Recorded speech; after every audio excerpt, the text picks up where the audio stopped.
안녕하세요. 저희는 7조 정재훈, 권민주, 김현희, 정효림입니다. 오늘 발표할 주제는 입양과 가정위탁 서비스의 중요성과 발전 방향입니다. 목차는 입양과 가정위탁 서비스 개요, 입양, 가정위탁 서비스, 입양과 가정위탁 서비스 비교, 그리고 조언들의 생각 순으로 발표하겠습니다.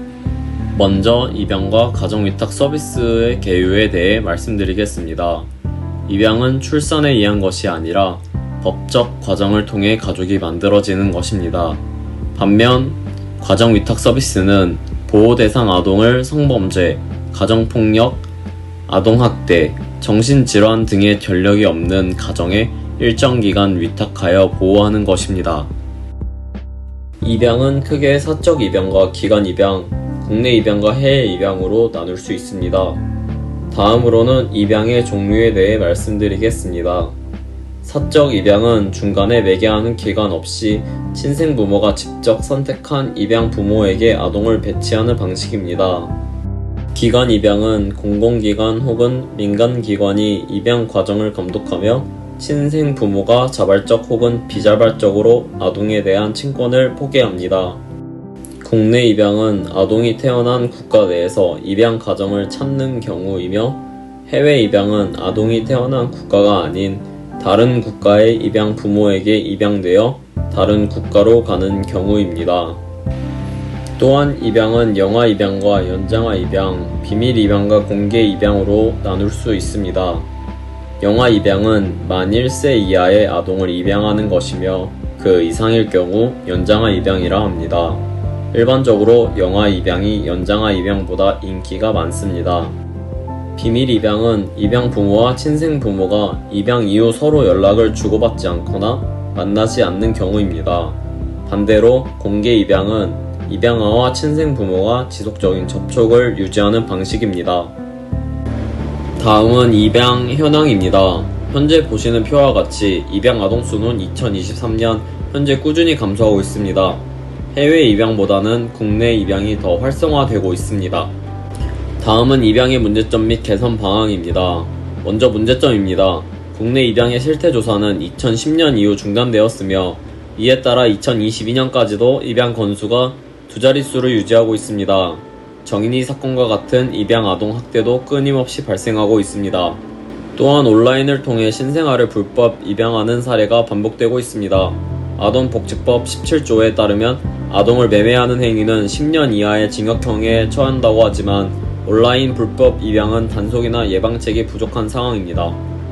개선 방안으로는 연구원의 연구 목적으로 입양 대상 아동의 발생 및 양육 환경을 심층적으로 분석하고 국내 입양의 장애 요인을 도출해 요보 아동의 복지와 인구자질 제고를 위한 효과적인 정책 방향을 모색한다고 설명했습니다. 대한아동학대방지협회 대표는 기관을 통해 입양하는 경우 신원이 확실함에도 아동학대 살인 사건이 벌어지는데, 불법 입양의 경우에는 입양자들을 확인할 수 있는 방법이 전무하다고 말했습니다. 따라서 정부 차원에서 예방대책 마련이 필요합니다. 미국의 입양 시스템에서는 예비 부모가 3에서 6개월 동안 홈스터디 과정을 거치며 입양 후에는 다양한 지원 프로그램과 경제적 지원이 제공됩니다. 스웨덴에서는 국제 입양이 많아 입양 절차가 엄격하고 체계적입니다. 교육 프로그램을 이수해야 입양이 가능하며, 입양 후에도 정부가 다양한 지원을 제공하고 아이의 발달 상태를 주기적으로 모니터링합니다. 미국과 스웨덴의 입양 시스템은 효율성을 강조하며 입양된 아이들이 잘 적응할 수 있도록 지속적인 지원을 제공합니다. 국내 입양 절차는 입양기관에서의 친생부모 입양 동의, 보호 의뢰 후 양부모 입양 신청, 입양 가정 조사 및 매칭, 가정법원의 입양 허가, 시, 군, 구의 입양 신고로 이루어집니다. 국외 입양 절차는 양부모 입양 신청 후 5개월을 기다린 후 허가를 받고 출국하는 방식입니다. 개정된 입양 절차에서는 가정법원의 허가제가 추가되어 입양이 더욱 엄격해졌습니다. 가정위탁 서비스입니다. 가정위탁 서비스는 일반 가정위탁, 전문 가정위탁, 일시 가정위탁으로 나눌 수 있습니다. 일반 가족위탁은 보호 대상 아동을 일반 가정에서 보호 및 양육하는 방식입니다. 전문 가정위탁은 학대 피해 아동, 2세 미만 아동, 장애 아동, 경계성 지능 아동을 전문적인 자격을 갖춘 가정에서 보호 및 양육하는 방식입니다. 일시 가정 위탁은 보호 대상 아동을 일시적으로 기본 3개월에서 최대 6개월간 보호 및 양육하는 방식입니다. 가정 위탁 유형 중 일반 가정 위탁이 가장 많으며 전체 위탁 가정의 수는 감소하고 있습니다. 다음은 가정 위탁 관련 동영상 자료입니다. 보호가 필요한 아이를 시설 대신 일반 가정에서 돌보는 가정 위탁 제도가 도입된 지 어느덧 20년이 넘었습니다. 위기 아동들의 보금자리 역할을 해왔지만 여전히 과제도 있습니다. 강인희 기자입니다. 교사이자 두 아이의 엄마인 40대 강모 씨. 2021년 학대로 가정과 분리된 4살 아이를 석 달 동안 돌봤습니다. 부담도 컸지만 아동복지사인 남편과 함께 양육하며 아이의 정서불안과 과잉 행동이 눈에 띄게 나아졌습니다. 아이들을 어떻게 좀 돌봐주고 또 어떤 심리적으로 우리가 서포트해야 되는지에 대해서 약간 직업적으로 많은 경험이 있었기 때문에 조금 도움이 되지 않았나 싶습니다. 이처럼 학대 피해나 만 2세 이하 영유아, 장애 아동 등 전문적 보호가 필요한 아동들에게 울타리가 되어주는 게 전문 위탁 가정입니다. 전문 위탁은 1년에 한두 건에서 최근 많게는 한 달에 3건가량으로 크게 늘었습니다. 미혼모와 한부모 가정의 신생아, 가정폭력 피해 아동이 늘고 있기 때문입니다. 하지만 도내 일반 가정위탁은 180여 세대, 전문 가정위탁이 진행 중인 곳은 2세대, 1%에 불과합니다. 11세대가 전문 가정위탁으로 등록은 됐지만 수가 적다 보니 아동의 상태와 보호기간, 위탁가정의 여건에 맞추기 어려워 시설로 갈 수밖에 없습니다.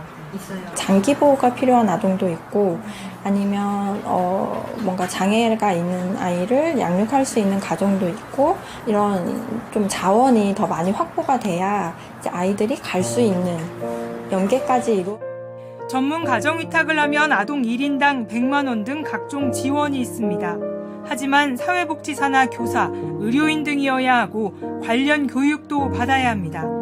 이에 따라 신생아인 경우 돌봄 지원과 아동 친인척까지 확대 등이 과제로 꼽히고 있습니다. 이 아이의 이제 평생 동안 이제 큰 변화를 가져오고 힘을 가지게 해줄 수 있는 그런 역할을 해주시는 게 위탁 부모님이라고 생각을 하기 때문에 너무 어렵게 생각하지 마시고 이렇게 용기를 좀 내주시고 아이들에게 손을 내밀어 주셨으면 좋겠습니다.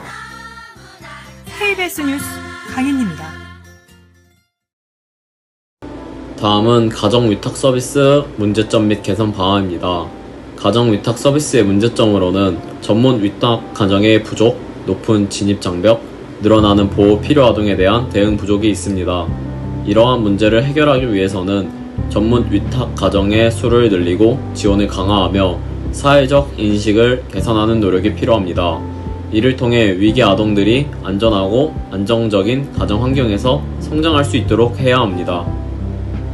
다음은 가정위탁 서비스 신청 상담 절차입니다.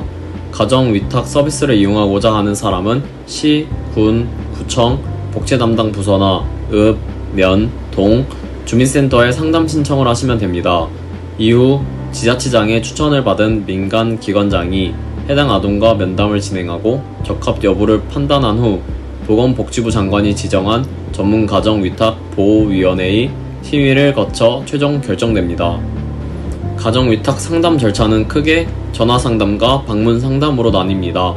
가정위탁 서비스 신청 절차는 위탁 신청, 부모교육 이수, 가정환경조사, 예비 위탁 가족 등록, 위탁 가정 선정, 위탁 아동 배치, 위탁 아동 양육, 친가정 복귀, 위탁 종결로 이루어집니다. 가정위탁 서비스 대상자는 아동보조금, 위탁 아동 상해보험 가입, 심리치료 지원, 디딤 씨앗 통장, 위탁 아동 생계급여, 의료, 교육급여 혜택을 받을 수 있습니다. 이 외에도 위탁 아동 소득공제, 전세주택 지원, 에너지 바우처, 자립 지원 등의 혜택이 있습니다. 입양과 가정위탁 서비스 비교입니다. 가정위탁은 아동을 임시로 보호하며 원가적 복귀나 영구적 해결책이 마련될 때까지 안전한 환경을 제공합니다. 반면 입양은 영구적인 가족관계를 형성하여 아동이 새로운 부모의 법적 자녀가 되어 평생 가족의 일원이 됩니다. 두 서비스 모두 아동에게 안정적이고 안전한 환경을 제공하지만 목적과 기간, 지원 방식에서 차이가 있습니다. 다음은 조원들의 생각입니다. 권민주, 정효림, 김연희, 정재훈 학생 순으로 이야기해보겠습니다. 먼저 권민주 학우입니다. 입양과 가정위탁 서비스를 조사하며 여러 자료를 찾아봤는데 생각보다 입양의 종류는 많고 다양하게 이루어지고 있다는 것을 알았습니다. 해마다 몇백 명씩 입양을 가고 입양 가서 파양을 당하기도 하고 학대를 당하는 사례들도 봤습니다.